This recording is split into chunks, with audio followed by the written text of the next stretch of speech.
Hello and welcome to the Rabbit Trail Podcast, episode 137. 137. And then I say it the way Greg said it just now, so I say 137, which is the correct way to say numbers. Greg says it the correct way? Is that what you're saying? He does now because he's trying to cut the segment shorter each time. It doesn't work. We don't let him do that. No. As you may have noticed, I'm not Greg. My name is Stephen Oldham. I'm the local outreach pastor here at Olive Branch.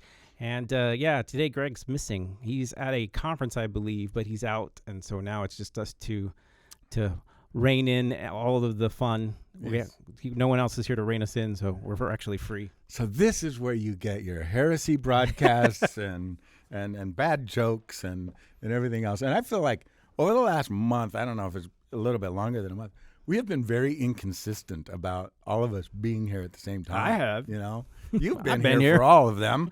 But I wasn't here, and then Greg's not here. You guys and are busy. I wasn't here again, and it's just been a potpourri of well, you get your variety of different people. Yes.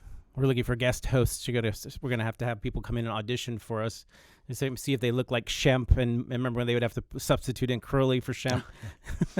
So and when they switched them out, it was like, this is confusing. Yeah, you're like, hey, wait a minute. The Three Stooges, there's actually four. There's like 7 of them now all of a sudden, so that's just what this is like. So, yeah, if you're watching or listening, let us know where you're listening to. If you're listening to on iTunes, give us a subscribe. And if you're on YouTube, make sure you hit the like bell, and if you like this episode, share it with somebody. Hit the bell if you want to subscribe to our channel, and you'll get all the updates from all of the OBCC. Yes. And I'm sorry, I was out sick last week, so please excuse me today. I am sure that in the middle of this, I am going to cough at some point, so please forgive me. But my name is Brent Branchard. I am the Connections Pastor here at Olive Branch Church, and we would love to see your comments and read your comments. We would love to see your questions and discuss your questions, and you can send them to us at rabbittrail@obcc.church. rabbittrail@obcc.church. And just please take some time to email us those questions. They don't have to be dependent on the topics that we're talking about. They can be any kind of life situation, pastoral guidance, or just any theological question you might have. We'd be happy to answer that and discuss that as best we can. So. All right. Yeah. So we're in the middle of our or the last of our love series, right? Our friendship series, I guess. Yeah. Friends IRL. So yes, and I am almost 63 years old. So, I do remember the first one, and Greg said, "Friends IRL.IRL." You can ask somebody what that means, and I did have to lean over and go, "What does that mean?" So, and my daughter was kind enough to not shame me. Okay, boomer. Yeah, not shame me, but she told me what it meant. So, but yeah. So I noticed you guys didn't have a joke to begin with last time, so I brought 2 this time.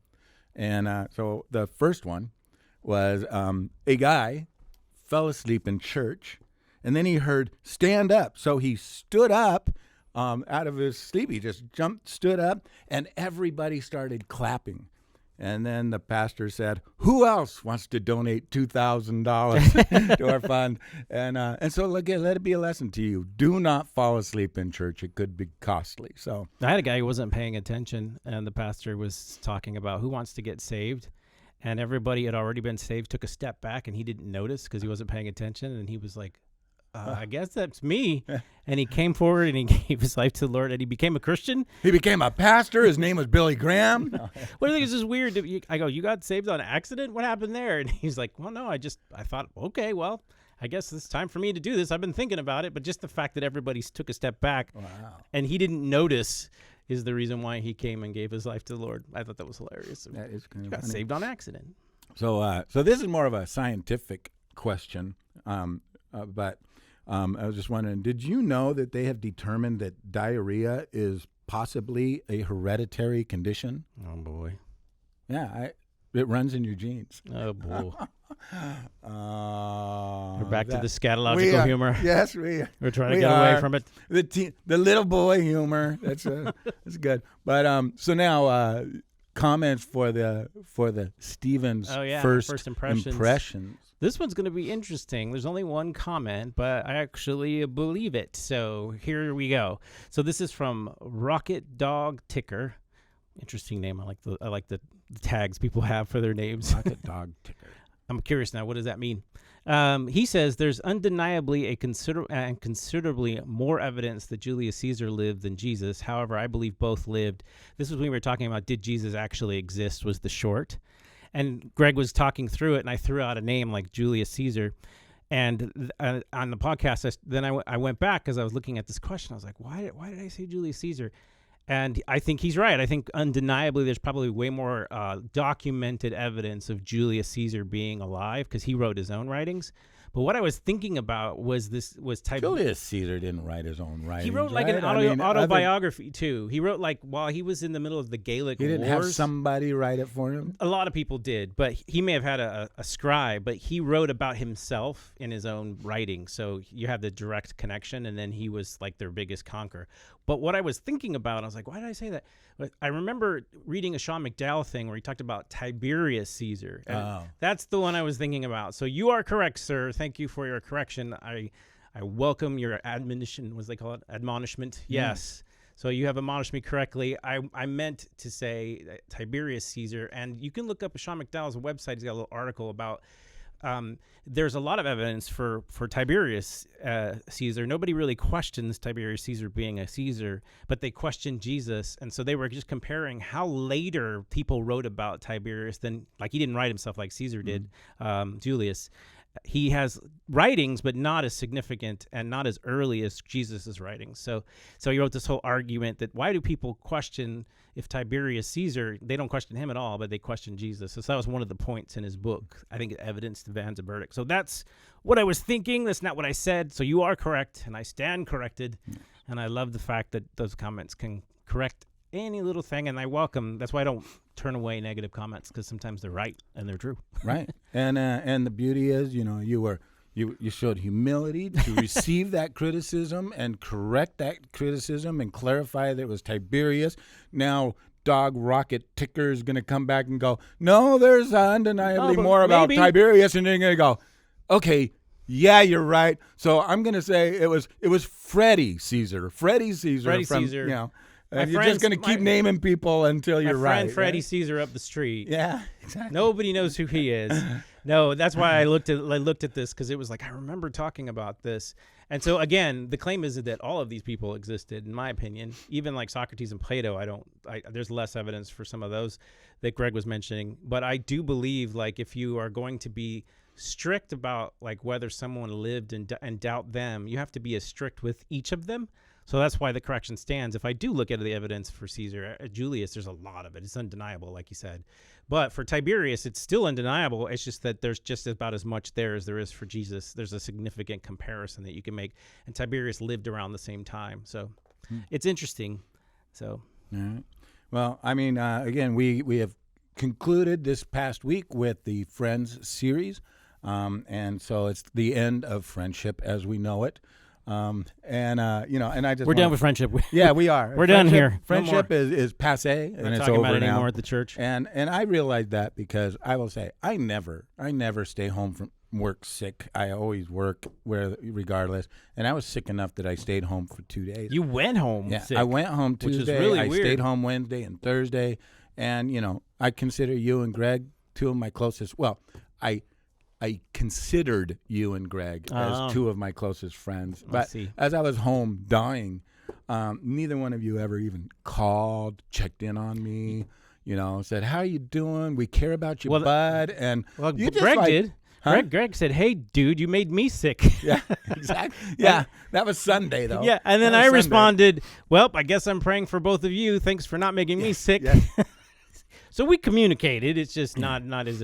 Yeah, it wasn't a care call. It wasn't like, how you feeling, buddy? My heart's going out to you. I hope you feel better. Can I bring you some soup? Can I massage you? Whatever. It was just like, hey, I think you got me sick. So, it's just nice to know. It's just nice to know that my friends care enough to not care. That's well, all I have important to say me. is you just need an emoji with prayers, and that would have answered everything. So There you go. Yeah, exactly. just send you a little emoji prayer, and that's good. I prayed. I did my part.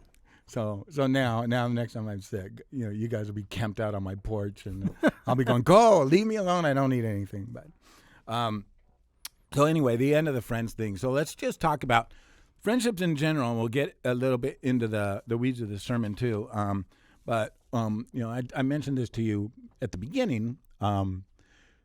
Friendships in general. So just kind of talking about some friendship thing. One of the things Nancy and I used to do when we used to do premarital counseling all the time, we used to have them fill out a long questionnaire, about their past, their childhood, their family history, friendships, and their spiritual journey and all this stuff.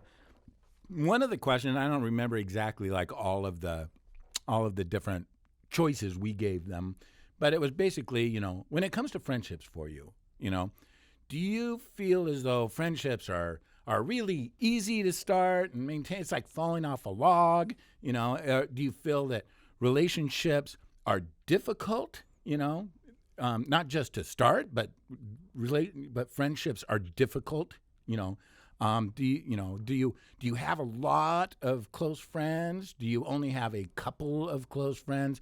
And part of that question was really to kind of draw out their idea of what a relationship looks like and the depth of a relationship, right? Because if somebody's like, oh yeah, friendships, I make 10 friends just when I go to Stater Brothers to pick up a milk, and I've got hundreds of really close friends, and you kind of would kind of try to vet a little bit with them what those relationships look like, because it's like, okay, maybe this person hasn't really matured in a relationship venue, right? Where it's just everything is very surface level, but they think that it's these deep friendships, or people that friendships are just very difficult for people, and then exploring kind of like why are friendships difficult? And, if it's because not necessarily they're always difficult, right? But friendships, to some degree, like any relationship, should have periods of difficulty, tension that you're trying to resolve in a relationship, and confrontations, and stuff like that. So I just kind of wanted some of your perspective on that as well. Am I the kind of person who has close friends, and then how do you maintain them? I think for me, growing up, I moved around a lot, so it was really hard to maintain friends. And then as you get older, when people get married, you have to and have other responsibilities. As you go, everybody has responsibility. It is harder to maintain friends in the sense that we've been talking about. In the series, we've been talking about close friends that you share and you challenge and they challenge you. So how many people in your life do you have something that could say something that you disagree with and would still try to maintain the friendship? Out of those, I would probably have maybe 4 or 5, maybe. And some of them aren't here, and some of them are here, and there's you and Greg. And then, so to maintain them, though, I think it does take work, and it takes a lot of time. For me, I'm not someone who easily has oh yeah, I have friends at the store. What I've learned to do over the years is become friendly, and then from there discover who I'm compatible with enough to be considered close to. And it's almost like I look at everything as a discovery now. So I'm sitting there and I'm like, I don't know where this person falls in my life.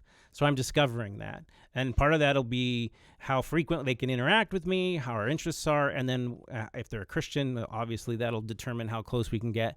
But then when it gets into that close friendship, it's like that's where you're almost making something that's very similar to David and Jonathan, where you have a similar vision. You see the vision God has for their life, they see yours, and you're encouraging them in that direction. And that does come with challenging. And not everybody gets to that point where they have those friendships. So that's kind of the thing that I think that you have to maintain. And when you're there, that does mean like, am I caring about my friends, or am I only caring about my own interactions? I just see as people get older, they cut out more people because they have all these responsibilities, and they use them as an excuse to kind of cut out their friendships. And I know that can be an excuse. There are periods of time where that is required. You have something pressing in your family that's so hard, you kind of don't have time with everyone. But I would say always maintain those friendships, because you never know what's going to happen in your family. People pass away, things happen, and you're going to need outside friendships to hold you together in the body of Christ. So I don't know if that answers your question, but that kind of is how I look at it. I think it is a challenge, but I do think being a Christian helps, because it has that baseline, and you're trying to have people go closer to the Lord. But very few of us, it's like, you ever go to a Bible study when you're sitting there and everybody's just saying affirming Christian things, and you feel like you really didn't dig any deeper into anyone's life? So that's kind of what I don't want in my personal life. So you sit a Bible study and you go, well, Jesus said that, and I think it means this, and everybody's like, but they don't actually go like, here's where I'm falling short in doing this, and I really just opening it up to share, this is where I fall short in the passage. Most people aren't going to start a Bible study that way unless they feel close enough to the people to open up and share. And so that's when it becomes like, okay, we're getting to be friends.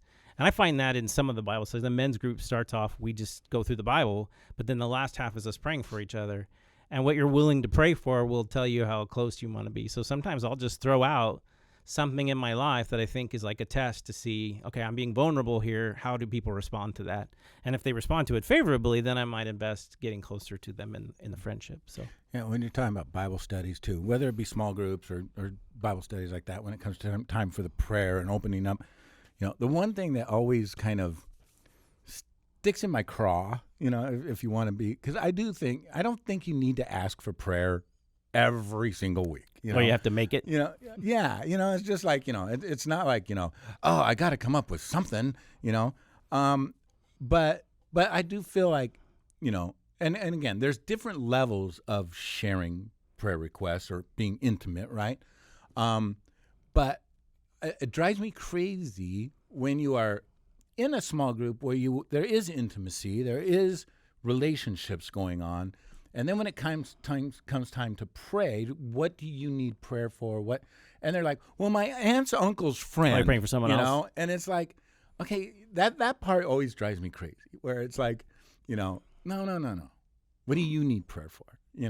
And I always, whenever I was like the leader of the small group, I would always like, we're not praying for everybody's friends' dogs and cats and if it's greatly affecting and troubling you, then that's one thing.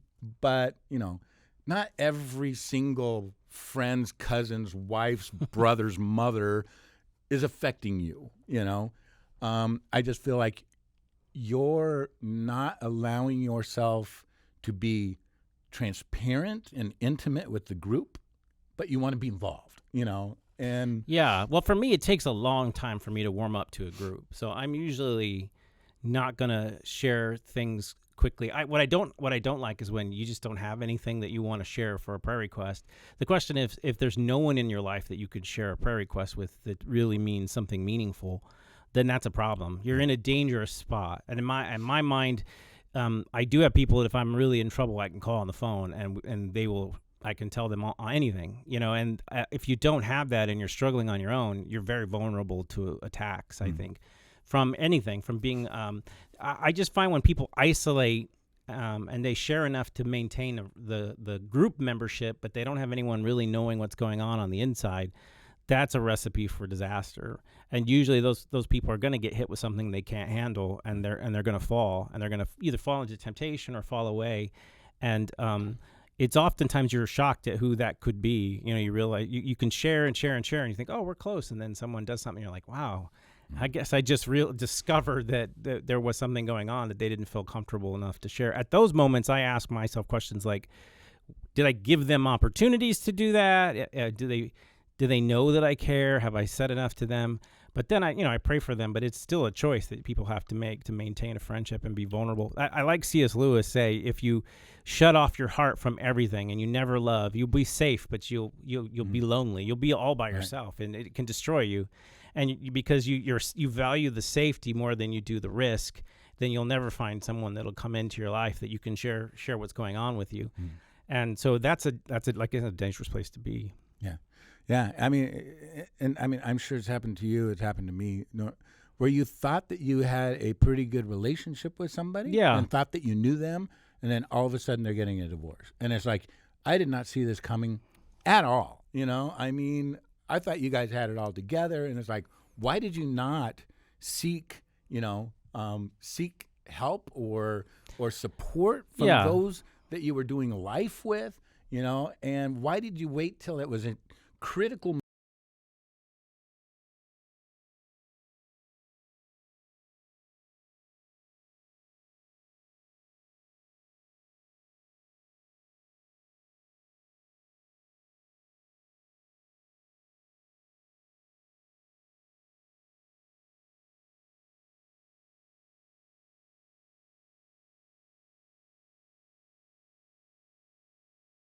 relationships are very surface level. And if you're in that group, that small group, and it's prayer time, granted, you don't have to have some crisis going on in your life every single week, right? But if you can never find a prayer request that you need people praying for you through, then either you're so shallow with yourself that's probably a more dangerous place to be when you are just like clueless of what is really going on inside of you, but the other danger is being that surface with other people too. There's also the opposite side of the whole argument. You could be someone that thinks, well, I don't want to be that way. I'll just share everything with everybody all the time. And then you're like, I feel fine now. And it's like, well, now it feels like I'm authentic, but you're not correcting what's bad about you because you confessed it. So I told everybody I wasn't a good person. Right. And they're like, yeah, but you tell people that for them to hold you accountable, someone in your life, not to just so you don't have to deal with the problem anymore. Or you're using it as a lot of times, like they'll say as a writer, you shouldn't write and then share what you're writing with anybody because then you'll stop wanting to write the story because you shared it out. And so it can be similar in the sense that once you share the emotions out with people, you feel like you don't have to solve the problem anymore. Right. And I feel like a lot of people will do that. They'll vent, and then you go, oh, I heard this, and then you vent again. And there's a difference between being stuck in a condition or you're just like, I'm venting because that's what helps me keep doing the thing I'm doing. Mm-hmm. I have no interest in changing it, or I think it's too hard. Right. When a friend approaches you going, have you thought about solutions? And they're like, no, it's too hard. It's just a way to kind of feel good about being in a bad situation that you don't want to take responsibility for. And one way of hiding behind people is to just tell them everything. So everything or nothing, those are two ways of not being as transparent about what you need to do in any given circumstances. Mm-hmm. And the friendship, a true friend's going to be like, dude, I've known you. You've complained for 6 months. I don't know what your plan is, and it doesn't feel like you're going to take any ownership in that. A good friend will tell you, I'll help you do it, but I'm not going to do it for you. But then just wailing on people with your emotions, not everyone can handle that. Or if they do, they're just going to be like, oh, that's terrible for you, man. I can be there, but I'm not going to take it on. And so you have to realize that people aren't going to take it on, but you still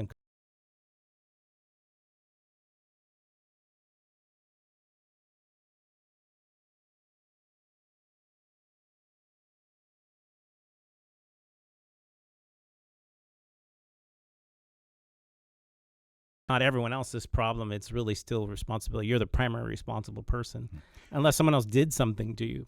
And I've talked to married couples, and one of them would say, they're having issues, and they're like, I know that I'm not perfect. I know that I have my problems. Yeah. And they'll even say this is what those problems are, And the part of it's kind of like going, okay, that. But what are you doing about it? Right. What are you putting into action the reverse of that? Or are you just saying, this is who I am?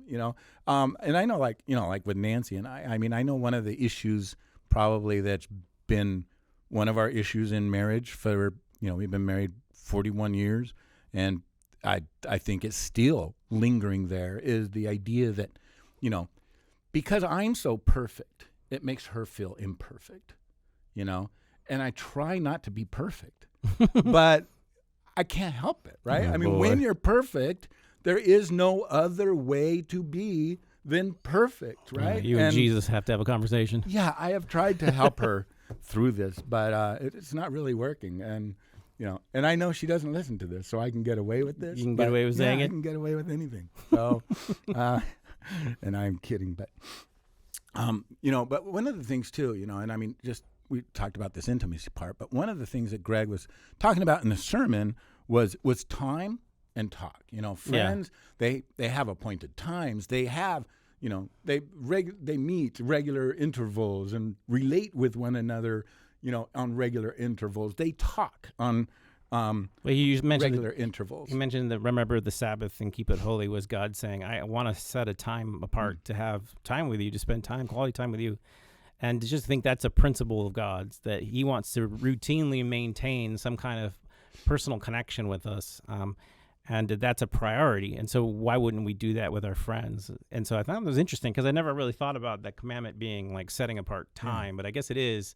It's blocking a whole day, so it is time, but it's just the idea of the routine nature of it is a part of how you keep intimacy, making it a priority. So prioritizing your time with your friends. But in a busy world, I don't know how people do that. I find like it is really easy for people to excuse not needing that as a person because of their lifestyle. So, and it's true. So like, okay, it's like what's the average commute to work? I don't know, at least 2-3 hours, right? 2 hours for some people. And then your daily work week is like 5 days a week. And then you have all the other activities on the weekends, and there's just your life is very full, and you think, I don't have time to maintain my friendships. The question is like, if you are a human being that requires outside of the marriage friendships in order to sustain your connection to the body of Christ, and you don't prioritize that, the wheels are going to fall off the car at some point, and you're going to realize why you need those connections. And so you don't want to driving my car 100 miles an hour, and I don't have time to change the oil. Yeah, at some point. You're going to find out, and I've done it several times. I remember when I was young, I blew a head gasket. I didn't realize that, oil's a thing you need to make sure your car has, and I just ignored it because the car worked, and it's working. Maybe not as often as making sure it has gas, but if you neglect that too long, you're not going to have a car. And that's the thing, is I ended up without a car because of my inability to see the necessity of the maintenance, and so for me, a friendship does require maintenance. I guess it sounds clinical to call it maintenance, but I just call it like caring for your friends enough to stay connected because we need to stay in each other's lives. So I don't know how do you, there are different ways I've done it, but how do you do that? How do you maintain your friendships like that? Do you set aside a time? My wife is so much better at that than I am, which is really weird because my wife, she will tell you, and I do believe it, she is an introvert at heart. Mm-hmm. She really is an introvert. She has more energy being by herself, and being in a crowd and trying to talk and do all that. Exhausting. To where I'm more of an extrovert. You give me an audience and, just put up cardboard cutouts. And my energy just go. I mean, even like when we're doing the podcast, right? We'll come up here and I'm just like, oh my gosh, I'm so tired, my brain is fried. I am, and then it's like, okay, let's go. And it's like, bing, I have energy, Nancy is a strong introvert. I am a strong extrovert, I would say.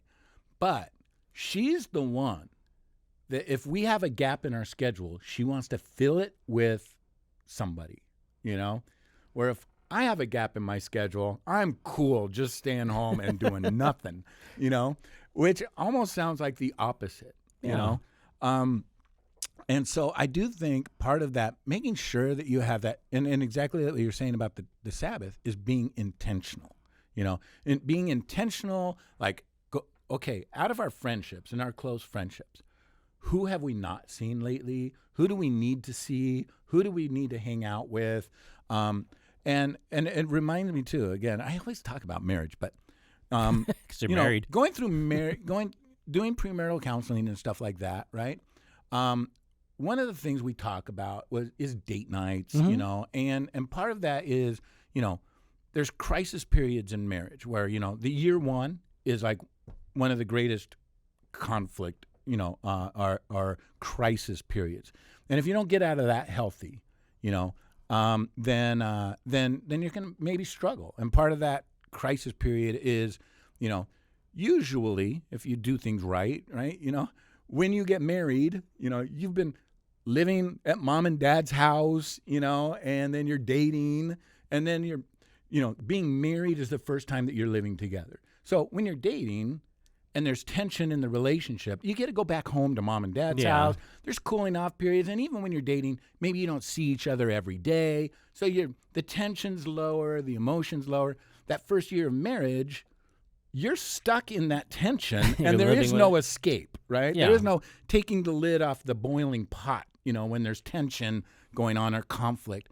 And so you need to learn during that first year of marriage how to manage tension in a healthy way, in a way that values one another. And if you can't learn that, you're going to struggle, right? And then year 7 is the other crisis period, And I, people say the 7-year itch, right? Yeah. And I do think that it's not that, okay, we've been married 7 years, we've been sleeping together 7 years, I'm kind of tired of this, I want something different. I don't think that's it at all. I think what it comes down to is in that 7th year of marriage, per se, you've introduced kids into the relationship, right? And so, when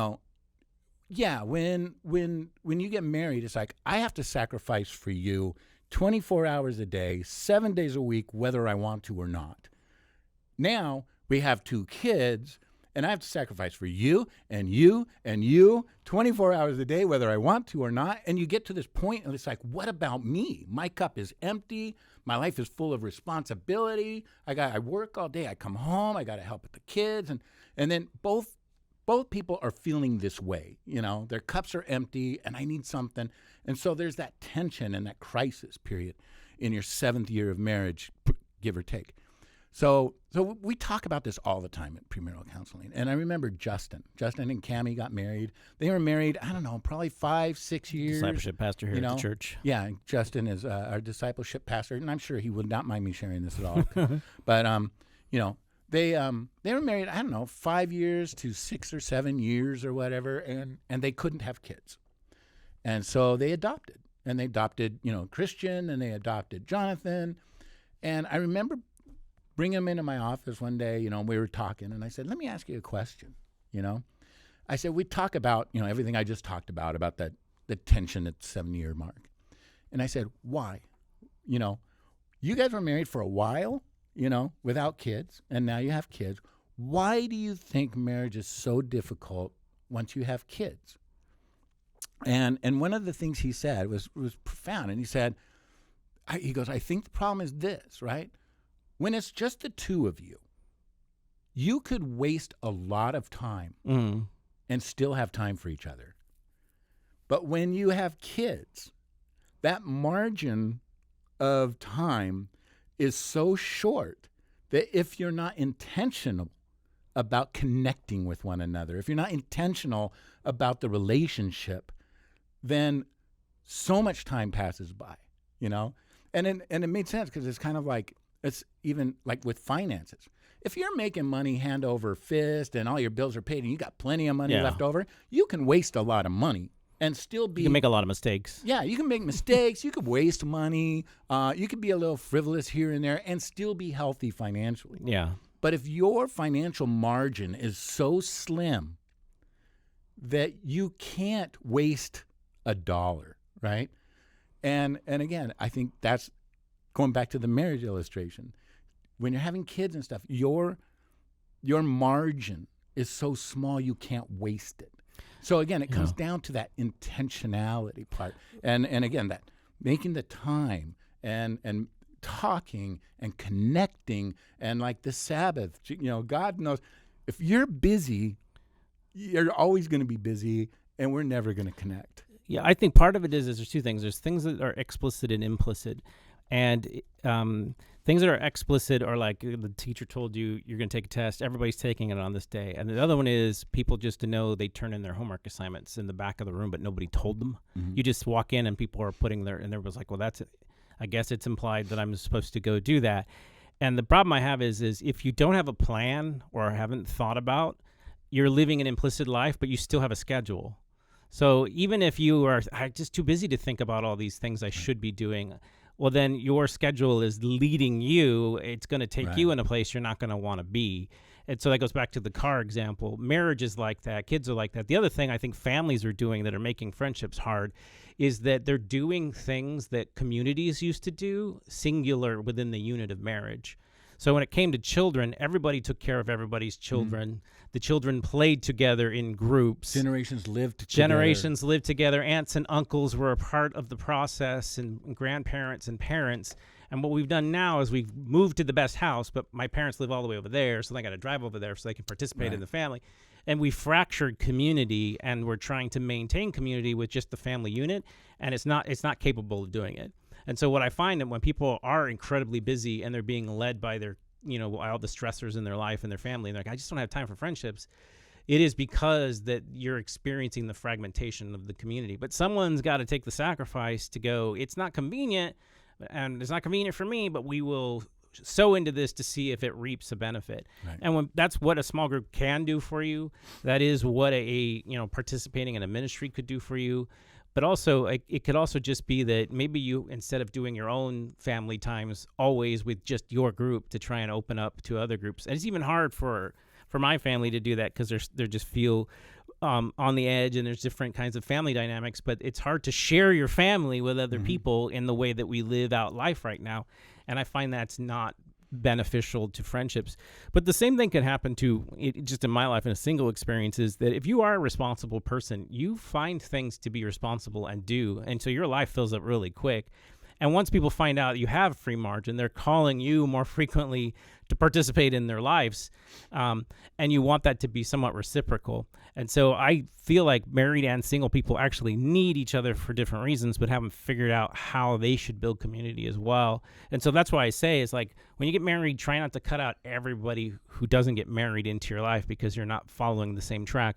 The frequency will lower, but the intent should be to maintain somewhat of it. So say you have your married friends and you need them because you're needing advice on how to parent or something. Sometimes a single person might say something that's beneficial to you that you don't see you're doing, because all married people tend to do similar things. So you might not see them as frequently, but you might want to include them in your life. But and the same thing for the single people. Don't be so hesitant to kick out marriage because you're like, oh, kids, oh, man, we don't have any time to talk anymore. It's all about them and their marriage, and they're probably thinking the same thing of you. Like, yeah, you don't care that we have kids. It's all about him and what he wants to do with his life or whatever. And if everybody's feeling that way, then maybe we just drop the pretense and go, it's okay that I don't understand what you're doing and you don't understand what it's like for what I'm doing, but I'm still here. Right. And I'm just kind of going through the motions and watching, and I think it's beneficial for people to learn how to care. Like, I care about other people's kids. I'm in ministry, so I usually end up helping them with the drama. I've got tons of children that are in theater with me. When the men are in men's group, we're talking a lot about marriage and stuff because it's vitally important. And it's important to me because marriage and fatherhood. Right? Fatherhood, marriage, what I want people to be is a decent, I want people to follow Christ with all their, and whatever role they're maintaining, that's what they're doing to follow Christ. But the other way around is kind of a distraction. So you're not a father first, you're a follower of Christ first. And that's what I can help you with. And that helps you be a better parent. Mm-hmm. If you look at yourself as the primary role and you don't see yourself as a child of God, reflecting God wherever he places you, then when that role goes away, you lose who you are. And so people are like, I'm a businessman. Well, what happens when your business is gone? Are you not a person anymore? And so a lot of the focus to me on friendships is, as a human being, how do we relate to each other so I can help you get stronger to the Lord, so that no matter what, you're going to be able to solve the problems that you're in because you have that connection to God. Encouraging people to stay in their Bible and stay in their faith is important to me. And same thing I've heard with Bible or worship or anything. It sounds a little bit overwhelming, but you're already doing stuff, so I'm already in the car. I often find adding disciplines for friendships and maintaining community is just being aware implicitly of what you already do and include community. So if you're in your car and you're driving, you can listen to the sermon on Sunday if you didn't get everything, because it's connecting you to the sermon that everybody heard. And now when you get there, you're not behind. You can have conversations in your small group because you couldn't make it on Sunday or whatever. So that takes some effort, but you can do it. Attending events, but not just going with your family. Go to the Fall Festival. You meet a couple there, start getting to know them and be like, oh, man, will you go? Maybe I'll see you Sunday, and sit by them. You're just doing the same thing. You're just including everyone else, but it's including someone else in the experience that you're having. So oftentimes it feels like you're too busy to include community and friendships, but you're probably closer to people than you think. We're just ignoring it. We're not making it a quality time. So, and one of the things, Greg was again talking about time and talk, and that helps like define a close friend, is you spend time with them, you talk to them. A couple of weeks ago he was saying you do this frequently, and all that stuff. And it got me thinking, because one of the things that I do believe, or, to some degree, without getting real stereotypical, but, guys are different than girls when it comes to relationships, right? Women, they need to know every detail of your life. They talk all the time, and I always said that I have very close friends that I would consider deep friendships that I don't talk to, Yeah.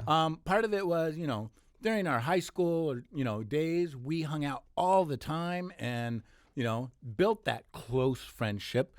And now, we don't live very close together. We, we're in different stages of life, but it's like we'll hook up like every 5 years or something, and it's almost like we never missed a day, and we'll just catch up, we'll talk, we'll really, I just did a road trip with a buddy of mine from high school, and after high school, and we were in a band together, right? But we went and did a road trip up to see one of our friends that lives in Oregon.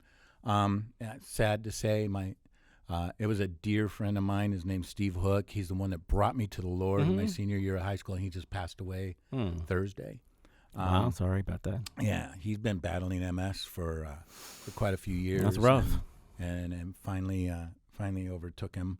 But we went up there, and during that time, and I would say that Greg talks about these close friendships, and I do think we have a close friendship. And that whole road trip, we talked, and we talked deep things, things that we were dealing with, struggling with, now that we're both in our 60s, just some of the things that you deal with. But we really were talking about, our families and just some of the difficulties that we're facing in our families, and just supporting and caring for each other too.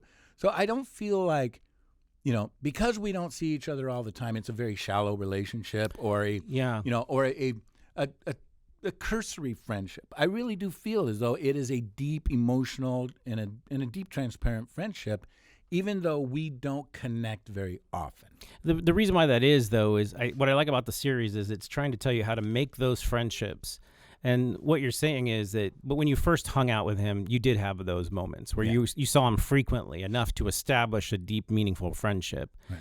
Then what happens in life is sometimes proximity takes you out, but the true test of a friendship, in my opinion, when it's gold, right, is when even distance and proximity isn't going to weaken that relationship because it's been bonded so strongly. Mm-hmm. And that does require frequency and time. Just at a different time.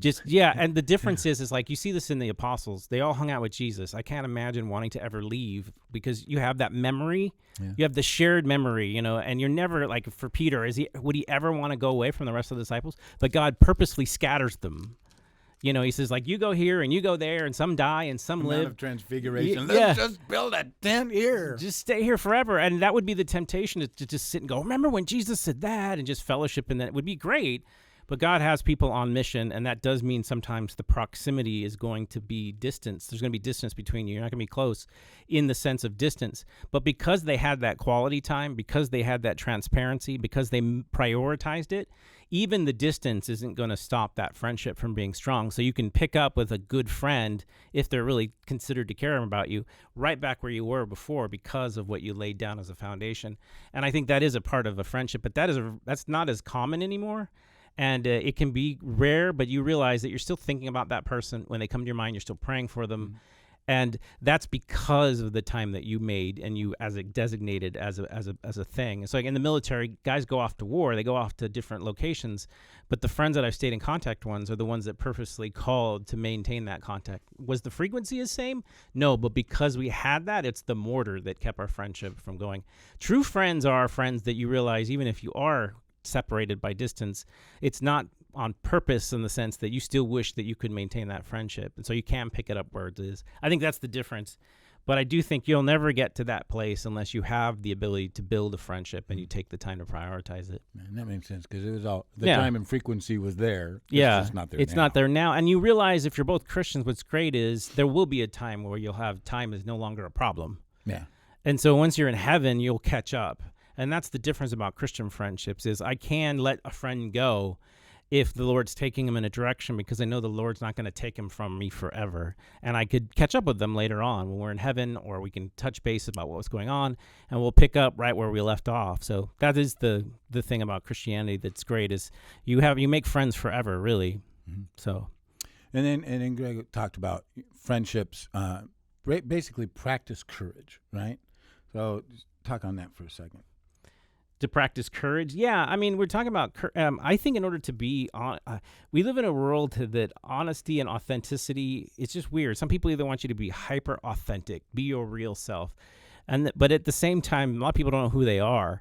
And if you don't have a measure of what it means to be a good or decent human being or what we should be doing as humans, our purpose in life, if that's altered, then how can you be courageous enough to challenge someone on their worldview or their life? So when two friends get into an argument, the only thing that's going to keep them is what are they arguing over? What are their value systems? And so for Christians, the one thing I like about having Christian friends is I have a baseline to hold them accountable to, and I don't have to do so. Like the Bible's very clear. If your brother has if you have a log in your eye and your brother has a speck, make sure you take care of the log. But it doesn't say just ignore every log and speck you see, walk around in the dark and bump into each other.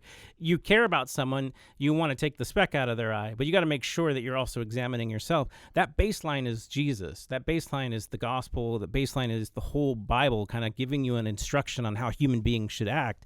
And we have that as the ability. But if we're afraid to ever bring it up in someone's life because we're going to risk the friendship or we don't like conflict, then you're never going to have an honest relationship. And I would venture to say, do you really care about them, or is it just affectionate feelings? If no one can tell you anything truthful because it's so painful that you will dislike them, are you really a good friend? And because they have your best interest at heart.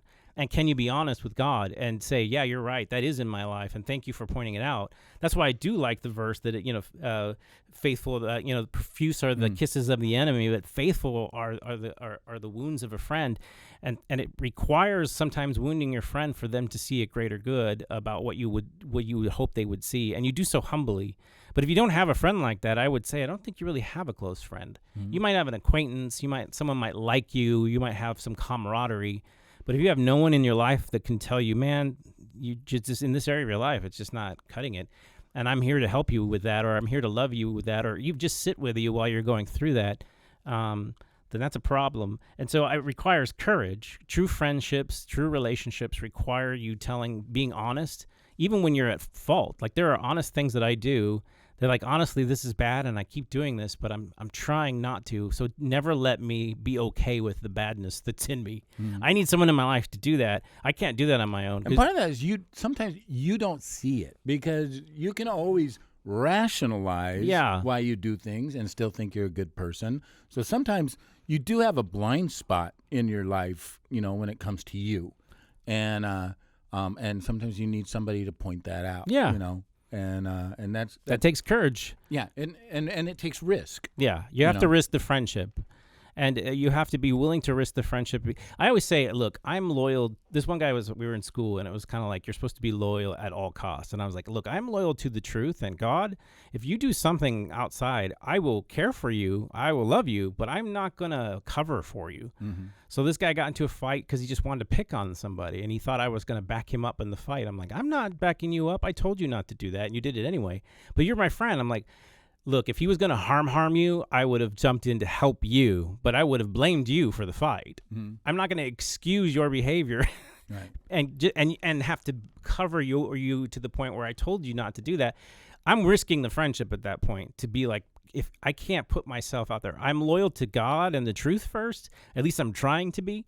And if someone points that out, that's my rubric to where I have to submit to it. But I feel like if you're going to be my friend, you're going to have to respect that about me. And if we're going to be close friends, then you have to have that as an obligation too. So I'm obligated to my prior relationship. That's why Jesus said sometimes you think I came to make everything all better for you, but sometimes I come to bring a sword, and that means father against son and mom against daughter. And so there are times where the truth cuts through your most intimate relationships because your primary relationships with the Lord. And that means when you confront them with the truth, there's a possibility that they could break the friendship. But you don't have an honest one after that. You have a false friendship, and you're not allowed to be honest at that point. You got to maintain the facade. And maintaining a facade for people who just don't want to admit the truth is exhausting. You spend a lot of times lying to yourself. We live in a culture where it's like, how hard is it that you have to go through your whole life lying about who you think you really are because you can't just admit the obvious reality that people are telling you. And I just find that to be like just a painful place where you never feel satisfied with yourself, because I think there is a conscience in you that knows like this is something wrong. I know that I can't be right in every area of my life, that anytime anyone says anything negative, if you can't accept it even as possibly being true, then I think that you make yourself God, and it's a very lonely place that you're not qualified to fill. And I think that, again, with the risk and with going back to the beginning of our conversation where we were talking about people just, I make friends like this, and I've got 100 friends, and everything's always rosy and happy. Part of that is you're probably avoiding those deeper relationships that require conflict for them to really find depth. And I think, whether it be a marriage or whether it be a friendship, a relationship that is conflict-free is not a very deep relationship. And you may feel like it is because we're together a lot, but it's not. Conflict and resolving conflict is what makes a relationship deep. It bonds you together. It does, and it does that. But on the other side of that, I've known people where everything is a conflict, and everything is, I've got to speak hard truths to you, and there's like no fun or joy in the relationship, and I mean, even as Christians, I think sometimes we can get caught up in this in the sense that we're reading the Bible and we're wicked and we're evil people, and woe is me, and there's no good in me, and Christianity just becomes a drudgery, right?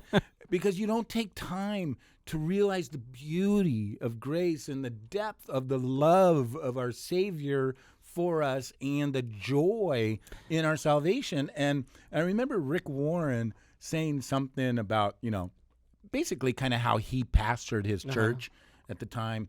And he was just like, when you're pastoring the church and teaching, challenge them, week after week after week, but then let them breathe, go, hit them hard for, 2 or 3 weeks, and then take your foot off the gas and allow them to just breathe, and relax. And then, and sometimes I feel like we think that, if I really want to be in a deep relationship with you, then it's got to be conflict. And, everything is so deep and dark, and how do we better ourselves? And there's no joy or fun in the relationship anymore. And I just think of like, there's an old saying like death by 1,000 paper cuts, right? Where it's just, okay, I don't want to be with you anymore because it's always a downer, right? Well, that's still. I was thinking about that as you were talking about that, the idea that may still be courage. So for some people, the comfort level is in the no conflict. For others, the comfort level is in the conflict. Yeah. You feel like at least I'm working on something I know to be true. But what's also true, even if what you're doing is truthful, you're bringing out constant conflict. What's also truthful is that can't be the only basis for a friendship. That there's got to also be some camaraderie, some fun, some levity, some joy. The Bible says, weep with those that weep, but also, you can sing with those that sing praise. I love the others. There's a season for everything that we do in our time, And to not be able to go through the seasons with people and always focus on the negative will also bring it down, unless that's truly what's going on in the scenario. And it shouldn't be permanent. I think some of the coolest things about being in the military is you're just constantly in a bad situation. You're like, I got to be here for 14 hours and this is just miserable. If you keep talking about how miserable the situation everybody already knows is, it actually doesn't make it easier to get through the experience. Right. But if you're able to go, I love this. This is the greatest thing ever. Do you guys like this? Yeah, this is fun. I'm bringing levity.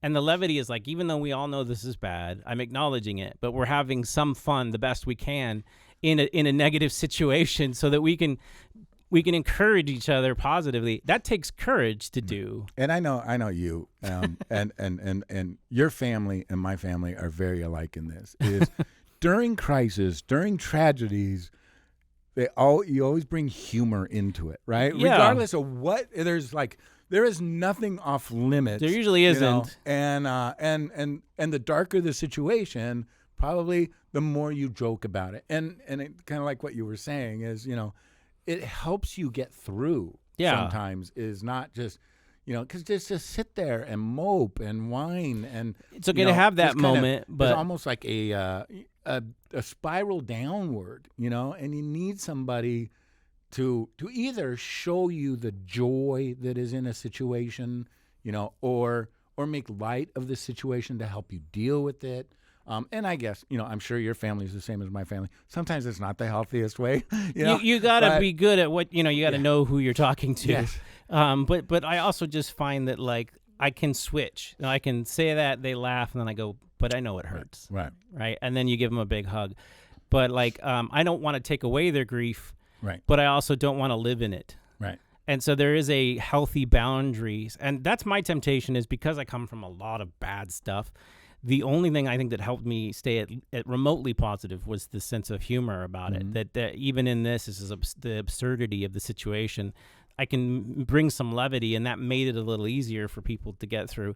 But that's my tendency. That's where I need to build on my courage. The courage is that I need to, when a good thing happens, take the risk of going, you know what? I can enjoy this, and I can enjoy it with another person. And we don't have to be, you're challenging everybody's mood. We don't have to be sad always. Right. We can enjoy this, right? And everybody, yeah, I'm risking the friendship, because the basis of a lot of those friendships are based on the commiseration. And I'm challenging you with the courage to not always commiserate, but also to enjoy life. And that takes courage, just like it would be the opposite. I just feel like there's a balance just depending on your past, where you come from, because there are people that are just like, they can't handle anything negative. And there are people that just feels like they were like the Wheelers on the old Night Court show, where they just came in, they're like, everything is so bad, our cart blew away. And every time they came to the court, it was like, everybody was like, oh. And so that's kind of what it's like, and you can be a drag. And as a young kid, I've been through those situations where you're just like, why doesn't anybody want to hang out with you? Well, because it's never fun for them. There's no camaraderie. So. All right. I don't know if I have anything left. Do you? No, just the three things that he talked about: the time and talking, about giving people grace. And then we talked about how the common worldview, the gospel that you share with another person is really is going to help you, because you have an objective reality of the scriptures to encourage something. It's not just my opinion. It's a gospel presentation. It's something that I can convey with you in scriptures. That's why, in order to be a good friend, to stay in the Word, stay connected to the Lord, because you want it to be God's will, not my will or that person's will. And so the gospel is one. So time and talk, gospel. And then the other one is just, it's okay for people to be flawed. Mm-hmm. If someone's telling you something is not theologically correct, then they're just sharing it first. I just listen a lot. And then I ask the person oftentimes, what do you want? Do you want me to encourage you? Do you want... And if I can do that, I will. If I feel like I can't, then I'll say, look, I think you've been encouraged a lot, and I don't know if I see a change, so I'm going to challenge you in that direction. But it is sometimes just going, you just want to sit and express what you're feeling, and you don't know if it's true or not, or you just want to convey it. I'm just going to sit and listen and give you lots of grace. So if somebody's sharing with you and they're really opening up to you and they're theologically flawed, you don't push them to the ground and say, burn in hell, you heretic. You don't do that? Yeah, or they might cuss while they're while they're praying or something, because they're new to the faith, or they're just like, they rub you the wrong way because they're just sharing a raw nerve, or they're just sharing their raw feelings. A good friend should be able to go, I know that's not what you really think, but that's how you feel right now. Or I can even ask the question, is that what you really think, or is this just how you're feeling right now? And I think that you can give a lot of grace and receive a lot of grace. But if you're like, nope, the standard is this, I don't ever want to hear you say anything negative, then we start doing what a lot of churches do, and that's play Christian, where you have to come to church and portray the public image of what it means to be good. And you wear a mask as you come into the church, and you never have anywhere where you can just be like, look, I know the verse says this. I don't know if I believe it. Mm-hmm. And I know it's true, but I'm struggling with the emotions of this. This is not how I feel. It's not my reality.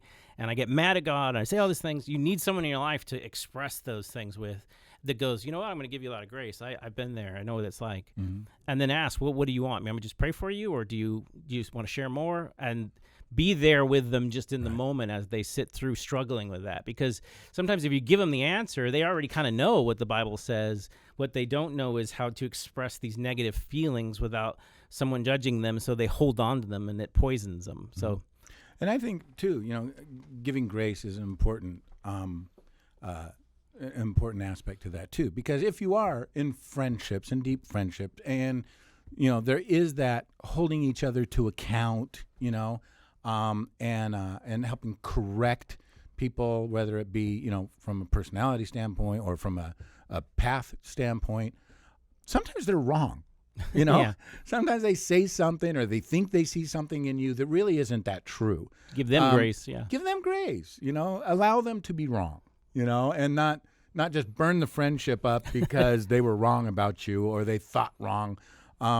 You don't always have to agree with everything. But I will also say, if somebody says something to that, if somebody like you or Greg or one of my dear friends spoke something into my life and I didn't see it in me, and I thought you guys were give us a wrong, prayer.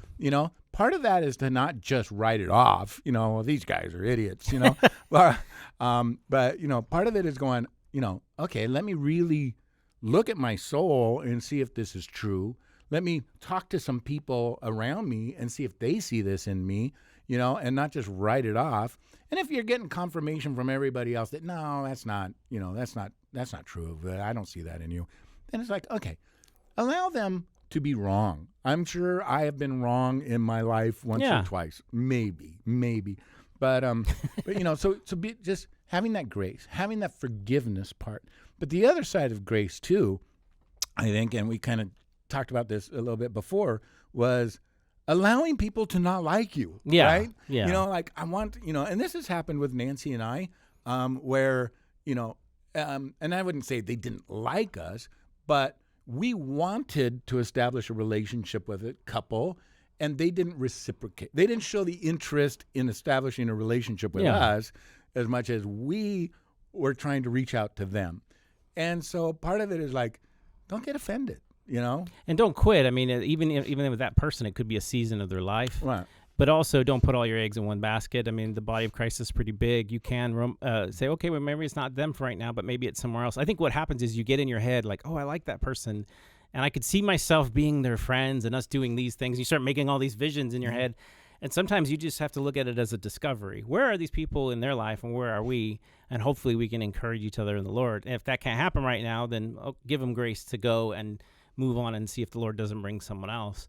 But don't use that as an excuse not to connect with anybody. I do think that I used to do a lot of, because I'm an introvert, I can spend a tremendous amount of time away from people because they take a lot of energy sometimes from me. And I realized that I'm not always the best company to keep with myself, that I actually am built to be around other people, and to cut everything off because it feels good and it's really working for you is also unhealthy as well. Mm-hmm. And so you have to go like, even though it's uncomfortable, I have to get out there and take a chance on people and allow them into my life, because it'll make me a better person, as well as hopefully I can bring something to someone else as well. But I really do feel like there's blind spots in all of our I think they're purposely there so that we stay connected with other people.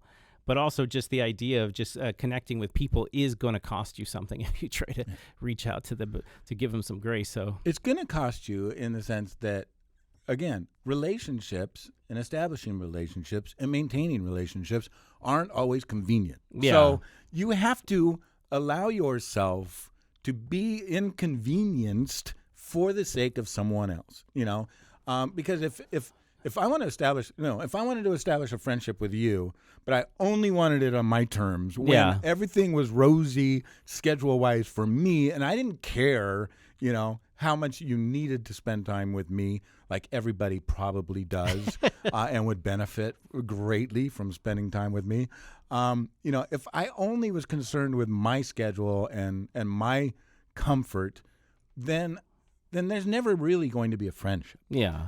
I do also feel as though a lot of people, maybe come to church and want to get connected and want to, build relationships and everything else. But they kind of sit in the background a little bit, waiting for community to come to them. Yeah, it's like a potluck, not a restaurant. Yeah, and so I always try to talk people into the idea that community is not going to come to you. Friendships aren't going to be established without your participation, and so you need to step into opportunities and step into those relationships and then allow them to grow in a natural pace and not just well, I go every Sunday and I usually show up after the first worship song and I leave toward the end of the last worship song and I haven't connected with anybody. This church thing isn't working for me. It's like, no, you got to make yourself available. You got to step into community, and it might not be comfortable. It might not be convenient, but it is worth it. I think everywhere I've gone for a church, I've had to take at least 3 years to be known and kind of know other people. And then 7 on a deep level. On a deep enough level where I go, okay, I feel like this is where I should be. And then to really get involved, it takes another 3 to 4 years. So at the 6 or 7 mark, I don't know if it's marriage or whatever, but it goes, okay, now I'm known and well, and I can contribute, and I know where I can contribute. So it comes in stages. And then the last stage is really like, now that I've been known, and I contribute, who would I add to this fellowship? Right. And that's just how a healthy relationship should be as well. It's like, I have this family, now who do I want to share my family with? And I have this group of people, who do I want to share it with? And that takes courage as well. But that seems to be the process that we all go through, is that kind of process of going, I build the rapport, I find my friends, then there's the tendency to close everybody off and just be like, I don't want any more friends. And I think my cup is full. Yeah. I don't care about anybody else's cup. But there's someone out there that God wants to bring into your friendships. Yeah. But yeah, I also do like the idea that we live in a world where everybody thinks that they need to be served before they serve anyone else. So like I said, to me, it's a potluck, not a restaurant. If you come into a church and be like, okay, serve me. Right. Everything. I don't like Let me see the menu. Yeah. I don't like these prices. I don't like the waitress's costume. I can't stand the ambient music. Like, you're at a restaurant. But if you come to a potluck with nothing, people are going to be like, well, okay, that's uncomfortable.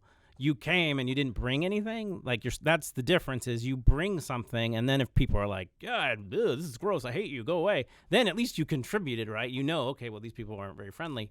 But if you go there and expect to be served like at a restaurant, everything's going to come to you as a friendship. That is not going to happen. You're going to be pretty lonely, and then you're going to be disappointed. And I have seen people do this with church. They show up and they go, no one noticed me. Well, did you say hi to anybody? Did you go out of your way when they said, hey, meet and greet each other? Or did you go around saying, hey, my name is so-and-so? Like, no. And I think part of the internet has taught people to be even worse in that venue, is that you're used to texting 10 friends, and the one you like the most is the one you go hang out with. You don't actually have to hang out with all the ones you have a lower on the list, or right? on social media, you just throw it out there, and then you're waiting for all the likes and hearts and to come to you. Yeah, and you don't have to do much, and that's not going to sustain you. And I think people who have the most followers can be incredibly lonely because they excuse intimacy for just common interest, and it's surface level. Right. It's not deep. No one's challenging you. No one's really knowing you, but they're liking you. And so you're getting the vibe of, I want to be liked, but there's anything likable. And I know that about myself because no one really sees who I really am. If they were to see it, then they wouldn't really like me. And you don't want that to be the reason why people like you. It is not always good to be liked for the wrong reasons. Let me ask you this. And it's good to be liked for is disliked for the right reasons. From your psychology and social background, okay, for people who want to be liked, people who really desperately want to be liked and are offended every time somebody is not like dislike you, but just indifferent toward you, right? Would you say, for the most part, those types of people have difficulty liking themselves, and people who like themselves are more confident with people not liking them, or is it not really? Well, there's a lot there, because in psychology, the people who are least comfortable with people liking them and are very sure of themselves could also be sociopaths as well. But it's why a lot of people become popular, is because they give you the aura of being strong, because they don't care what anybody thinks. Or give you the aura of being perfect. Sociopaths. Are you looking at me when you say this? No. Okay. So some people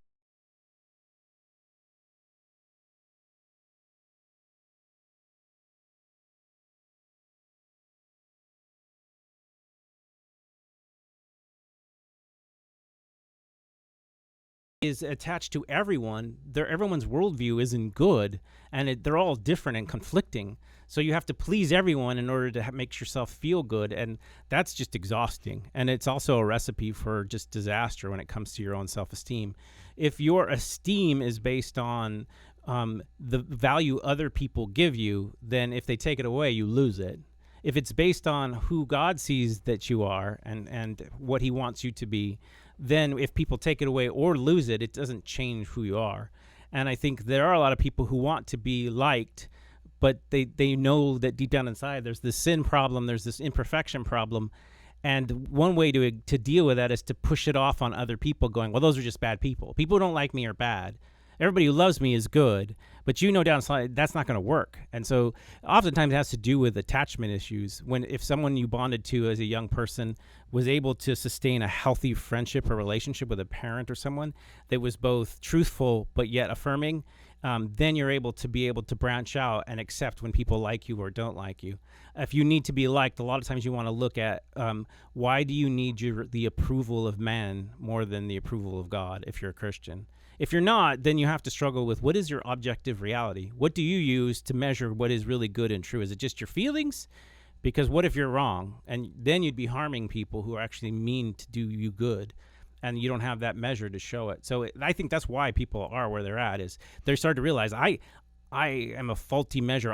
The world has to conform to my reality, or I have to conform to it. And if you don't have a standard, you're constantly in this set of who likes me, who doesn't like me. I need this person to like me, and everyone else can jump off a cliff. There are people that do that with relationships. But then when that falls apart, they fall apart. And so I think that's what's crucial about Christianity, is that once you have Christ as the center, he doesn't let you get away with who you are. He doesn't accept everything about what you do, but he still loves you unconditionally. Now, how do somebody that really struggles with value, right? Yeah. Personal self-value, self-worth. If you're that type of person, or dealing with that type of person, how do you convince yourself of your value? Because I've talked to people. They don't feel valuable at all. I've talked to people that feel like they have no value. They're worthless. Why would anybody love?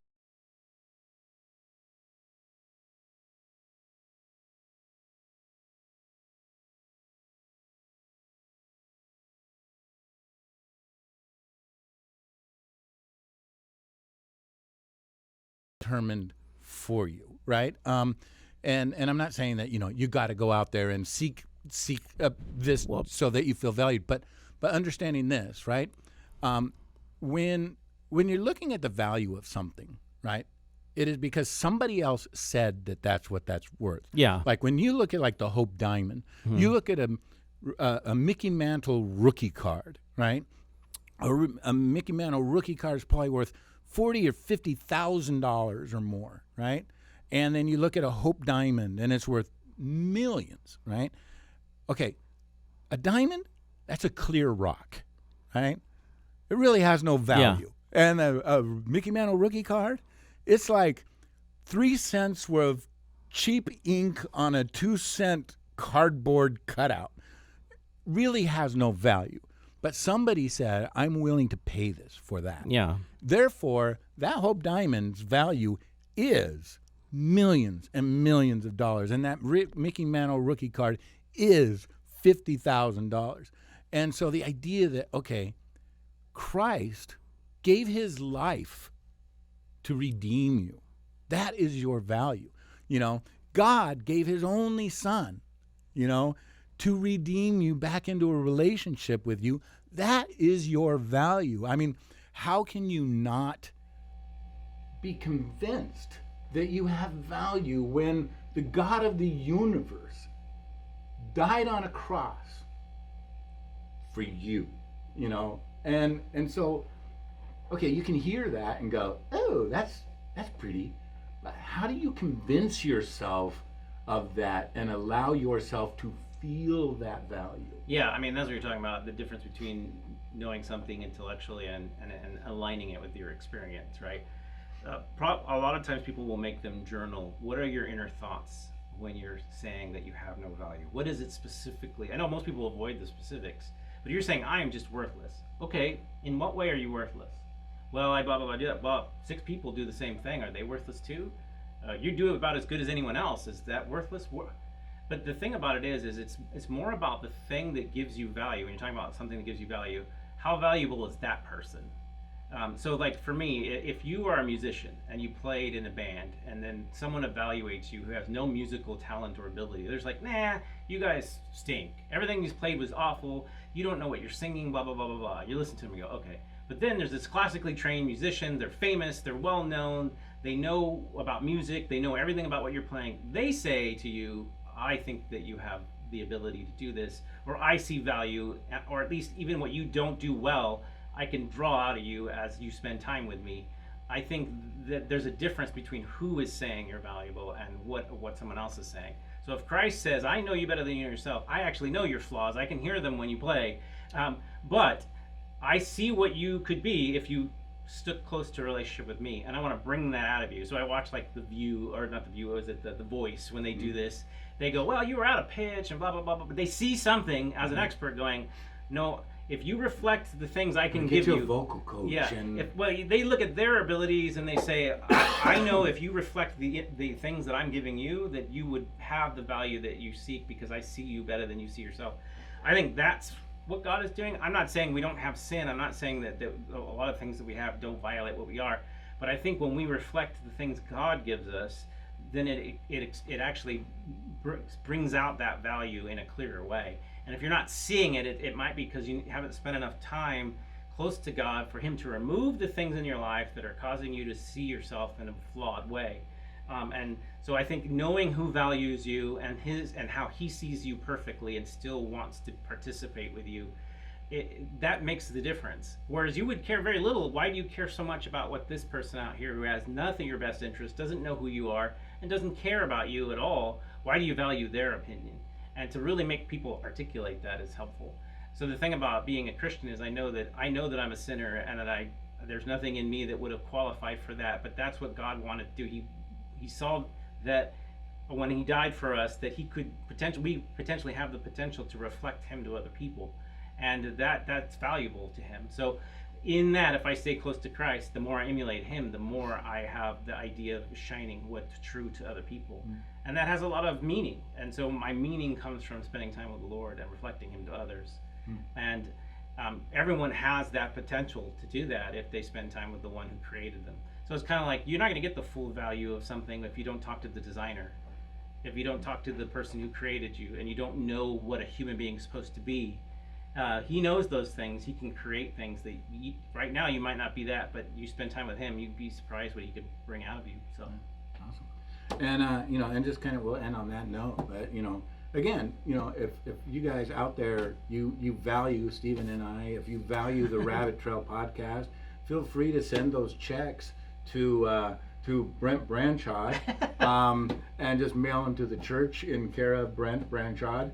And if you only value us for $15-$20, we really know that there's not much value there. Brent's opinions on the podcast do not reflect all of those that are on the podcast. Yeah, Greg will clean that up.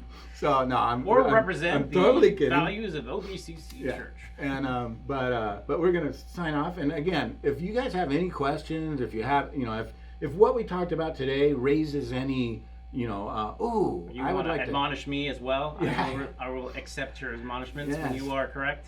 Yes. But if anything we talked about today you want to hear more about, or you have any comments or questions about, feel free to let us know at rabbittrail@obcc.church. rabbittrail@obcc.church. And we would love to talk about those questions and the nuances of them. So we appreciate you guys. Greg should be back next week. We should all three be here next week, right? I hope so. Life is good. And God willing. yes, God willing. God willing. Oh, that's James, right? Yeah. Awesome.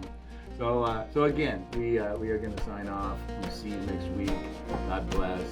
Boom. Bye.